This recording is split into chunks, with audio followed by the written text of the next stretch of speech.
मेरी क्लाइंट से बात हो रही थी जो एक बड़े फाइनेंशियल कंसल्टेंट हैं और उन्होंने मुझे एक बात कही जो सुनने में बड़ी अजीब थी बट वो सच है। उन्होंने कहा कि मैं बड़े बड़े पोर्टफोलियो हैंडल करता हूँ, बड़े बड़े लोग आते हैं मेरे पास मेरी सलाह के लिए, मगर जब मैं सेम सारी चीज़ें अपने फैमिली मेंबर्स को देता हूँ, उनको मैं समझाने की कोशिश करता हूँ, उनको मैं वो फ्री में देता हूँ सारी एडवाइस, तो मेरी बात ही नहीं सुनते। वो कहते तेरे कुछ नहीं आता, क्या करूँ मैं।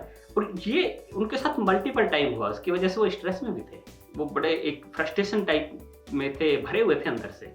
उनका ऐसा क्यों होता है कि मैं जिस चीज़ के बदले इतना पैसा लेता हूँ, यदि मैं अपने लोगों को वो चीज़ फ्री में दे रहा हूँ तो मानते ही नहीं मेरी बातों को। तो मैंने उनको बहुत सारी चीज़ें कही दोस्तों, इस वीडियो में हम उसी के बारे में बात करने वाले हैं।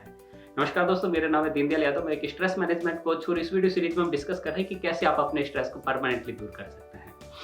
दोस्तों, इस वीडियो सीरीज में बहुत सारे वीडियो मैं पहले भी बना चुका हूं, तो आप वो सारे वीडियो भी देख सकते हो। मैंने मेरा 4 स्टेप डिस्ट्रेस ब्लूप्रिंट भी बताया है, जहां पे स्टेप बाय स्टेप चीजें मैंने एक्सप्लेन की हैं कि कैसे आप अपने स्ट्रेस को परमानेंटली दूर कर सकते हैं। एक प्रूवन मेथोडोलॉजी है जो मैं अपने क्लाइंट्स पे इंप्लीमेंट करता हूं, तो सेम सारी चीजें मैंने वहां पे बताई हैं।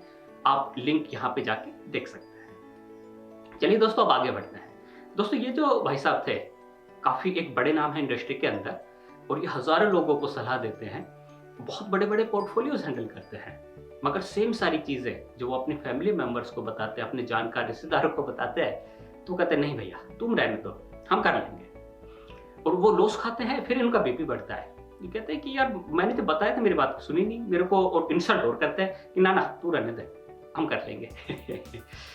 दोस्तों, ये सच है। ये अकेले इन भाई साहब का प्रॉब्लम नहीं है, इस टाइप के हजारों एग्जांपल आपको मिलेंगे आपके रियल लाइफ में। मेरे एक दूसरे क्लाइंट हैं जो डॉक्टर हैं, वो बताते हैं कि उनके घर में जब कोई बीमार होता है तो उनके फैमिली मेंबर्स दूसरे डॉक्टर के पास जाते हैं, उनके पास नहीं आते। वो कहते हैं कि ना ना इसको कुछ नहीं आता है। ये सच है। बहुत सारे पेरेंट्स बोलते हैं कि उनके बच्चे उनको बोलते हैं कि ना ना पापा आप रहने दो, मेरे आपके हर किसी के घर में इस टाइप की छोटी मोटी चीजें होती रहती है। तो वो मेरे से पूछ रहे थे आप कैसे मैनेज करते हो चीजों को। तो मैंने उनको बहुत सारे टिप्स दिए, तो वही टिप्स मैं अभी आपको भी बताने वाला हूं। दोस्तों, सबसे पहली जो टिप मैंने उनको दी, मैंने कहा कि भाई आपके जो फैमिली मेंबर हैं, आपके जो जानकार रिश्तेदार, जो आपके जो क्लोज लोग हैं, वो आपकी बात कभी भी नहीं मानेंगे, कभी भी नहीं मानेंगे। तो उनका क्यों? मैंने कहा उसका बहुत सिंपल सा एक रीजन है। मैंने कहा आपके जो जानकार हैं, आपके घर के जो बड़े लोग हैं, उन्होंने बचपन में आपको ऐसे नंगा घूमते हुए देखा है, छोटी छोटी चीजें करते हुए देखा है, आप उनका हाथ पकड़ के चले हो, वो सारी चीजें उन्होंने आपको सिखाई हैं। आज आप उनको वापस सिखाओगे, उनका जो ये माइंड है ना, वो एक्सेप्ट नहीं करेगा उस चीज को। उनका जो ईगो है वो उस चीज को एक्सेप्ट नहीं करेगा। उनको ये लगेगा, उनके लिए एक्चुअली उनके लिए आप आज भी बच्चे हो, और बच्चों की कोई बात नहीं मानता है। बच्चों को सलाह दी जाती है, बच्चों की सलाह ली नहीं जाती है। मैंने कहा कि आपको सबसे पहले तो ये समझना पड़ेगा कि आपके जो क्लोज लोग हैं वो आपकी बात कभी नहीं मानेंगे, आपको उनको सलाह देनी भी नहीं है। क्यों नहीं देनी है? क्योंकि वो आपकी बात मानेंगे नहीं, वो आपसे उल्टी चीजें कहेंगे, आपका बीपी बढ़ेगा।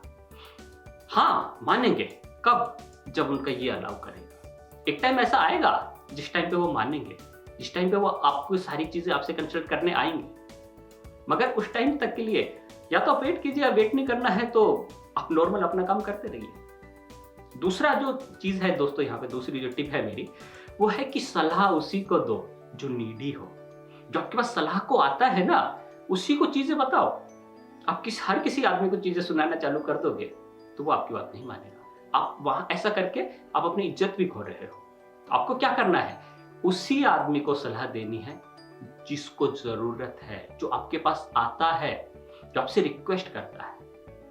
एक्चुअली दोस्तों, सच बात बताऊं ना, फ्री की जो सलाह है ना, वो कोई नहीं लेना चाहता। लोग पैसा दे के सलाह ले लेंगे, एक सेम चीज के लिए वो आपको ढेर सारा पैसे दे देंगे, बट फ्री में यदि उनको वो चीज मिल रही होगी तो वो नहीं करेंगे। ये कहेगा कि वो वाली चीज उतनी प्रूव्ड नहीं है, उतनी अच्छी नहीं है, क्योंकि लोगों का परसेप्शन ये होता है कि अच्छी चीजें पैसे में आती हैं। तो आपको क्या बताया मैंने कि सलाह उसी को दो जो नीडी हो, जो आपके पास आता है, जिसको जरूरत है, उसी को बताओ। दोस्तों, तीसरा यहाँ पे टिप मैं देना चाहूंगा आपको कि आपका जो इमोशंस है उसको बिजनेस के साथ में मिक्स मत कीजिए, अपने काम धंधे के साथ में मिक्स मत कीजिए। एक्चुअली क्या होता है कि यहाँ पे जैसे इन भाई साहब ने अपनी सलाह देना चालू किया, उन्होंने सलाह वो नहीं मानी, तो यहाँ पे इमोशंस मिक्स हो गए, यहाँ पे ईगो आ गया।